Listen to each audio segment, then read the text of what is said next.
नमस्कार, मैं हूं विवेका। आपका स्वागत है खबर बिहार 24 समाचार चैनल यूट्यूब में। आज की बड़ी खबर जो 21 सितंबर की है उससे मैं आपको अवगत सबसे पहले करा दूं।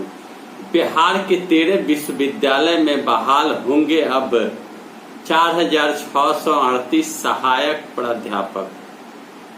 4,638 रिक्त पद पड़े हुए हैं विश्वविद्यालय में 52 विषयों में, जिसमें बहाली बिहार सरकार के द्वारा नहीं कराई जा रही थी। लेकिन चुनाव के मद्देनजर कल रविवार होने के बाद भी, छुट्टी होने के बाद भी बिहार सरकार ने छुट्टी के दिन भी पत्र जारी किया और विश्वविद्यालय में रिक्त पड़े 52 विषयों के सहायक प्राध्यापक की बहाली 4,638 पद पर की जाएगी। यह बड़ी बात है। सबसे ज्यादा पद ललित नारायण मिथिला विश्वविद्यालय में है। सभी विषयों को मिलाकर विषयवार सबसे अधिक रिक्तियों की बात करें तो सर्वाधिक 856 पदों पर ललित नारायण मिथिला विश्वविद्यालय में बहाली होनी है। और अगर कम की बात की जाए तो मौलाना मजरुल हक अरबी फारसी विश्वविद्यालय में नियुक्ति होगी। विभाग के मुताबिक इन रिक्तियों की गणना 31 दिसंबर 2019 तक के आधार पर की जाएगी। बड़ी बात है, बहाली होनी चाहिए। बेरोजगारी फैली हुई है, पढ़े लोग लिखे लोग बेरोजगार हैं, त्राहिमाम है। अगर बिहार सरकार की नींद चुनाव को देखते हुए खुली तो अच्छी बात है।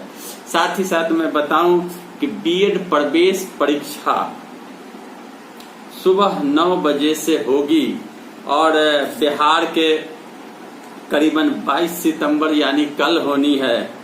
10 शहरों में पटना, गया, भागलपुर, मुजफ्फरपुर, गया, छपरा, दरभंगा, मधेपुरा, मुंगेर, पूर्णिया में 278 परीक्षा केंद्र बनाए गए हैं। यह जान ले, कल 9 बजे यानी 22 सितंबर को 278 परीक्षा केंद्रों में बीएड की प्रवेश परीक्षा होगी, तय कर ली गई है। और एडमिट कार्ड वगैरह तो पूर्व में ही दी गई थी। और बीएड की परीक्षा, बीएड प्रवेश परीक्षा ली जाएगी। यह भी बड़ी बात है। कोरोना काल में लोग घर में पड़े हुए थे, कुछ हो, और उधर लॉकडाउन 21 तारीख से कई बात कही गई थी छूट मिलेगी, लेकिन कही गई है कि कंटेनमेंट जोन में किसी प्रकार की छूट नहीं मिलेगी। अनलॉक 4 के दिशा निर्देश के तहत स्कूल कॉलेज नियमित क्लास स्कूल कॉलेज के नहीं होंगे। हालांकि 21 सितंबर से ऑनलाइन क्लास के लिए शिक्षण संस्थानों को अपने 50% शिक्षक और कर्मचारी को बुलाने की इजाजत स्कूल वालों को दे दी गई है ऑनलाइन पढ़ाई के लिए। 9वीं और 12वीं की छात्र पढ़ाई के सिलसिले में शिक्षकों से स्कूल में जाकर मुलाकात कर सकते हैं अभिभावक के इजाजत के बाद। कोई छूट नहीं है। और संसद भवन में कृषि बिल पास कर लिया गया लोकसभा और राज्यसभा में। पीएम मोदी अब बिहार वासी को फिर सौगात देने की बात कही है। गांधी सेतु के समानांतर वह फुलौत के 4 लेन पुल का शिलान्यास आज करेंगे। पीएम विक्रमशिला के समानांतर पुल की भी आधारशिला रखेंगे। प्रधानमंत्री नरेंद्र मोदी आज यानी 21 सितंबर को 14,258 करोड़ का सौगात बिहार वासी को देंगे, ऐसा कहा जाता है।